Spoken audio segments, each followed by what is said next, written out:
has the market reception been to your business and your services? Yeah, that's a really good question, and I think this question is best tackled by hearts and minds. Yeah, I mean, if we take it back a step, we are all environmentalists in some way, shape, and form. We all have a passion for doing the right thing by our planet, and and basically, trying to lessen the impact that we have on that. On the areas that we live. Primary rock quarrying has predominantly been the staple provider of construction materials throughout the southwest area and the backbone of the UK, really. And we consume a considerable amount of sand and gravel throughout the UK, and particularly in the southwest area.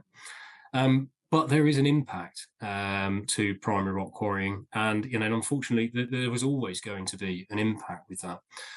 But what we're trying to do now is we're trying to bring solutions to the table where we can bring products that are just as capable, qualified to all the standards such as specification for highways works, approved and adopted by the highways authorities, and that come from the waste that we produce, either, as we say, in the excavation borough pits, the construction demolition risings, marine dredgings, or mining waste. And there's a challenge to overcome in how that product goes into the market, because it is a new product, and some people can be put off by the color of it, but it just depends on geology. We go to the eastern parts of Devon, and we've got red sand up there, we've got grey sand in here, so it's the perception of of how these things work and where the geology comes from. And so there's a little bit of work to do around that. There's a bit of work to do around proving the competency of our products and how they meet the industry best standards. And so we do that through materials quality planning and a factory production control process, testing and frequency plan. And then all of our products will align to either the BS standards or specification for highways works.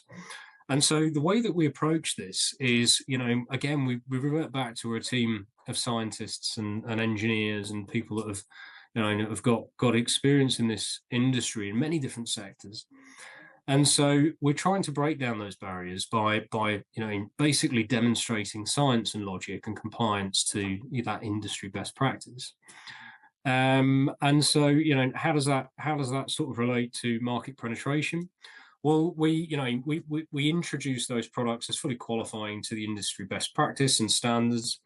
But then we add this extra benefit on it, and that benefit comes in CO2 reduction.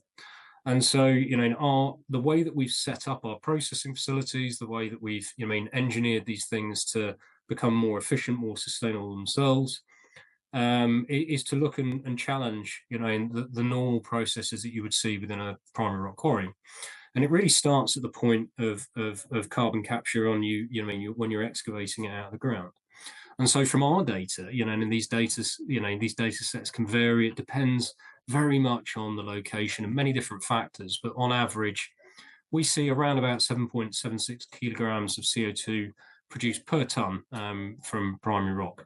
On our modelling, from what we've done with our site and the way that we've set up the energy consumptions and in hybrid machines and lots of other things, we're producing around about 2.2 kilograms of CO2 per ton. So you've got a good saving there of that, and that contributes to benefiting the market. So all in all, it's a great circular economy solution to a growing demand on construction-based materials. And so if we can take a step change towards lessening the impact of primary rock quarrying by diverting our waste into our treatment facilities and giving back that much needed sand and gravel construction material base from a sustainable source, that does comply, I think the product will sell itself, and it is selling itself, and it's working well in the area. And so it's the hearts and minds piece now. We have a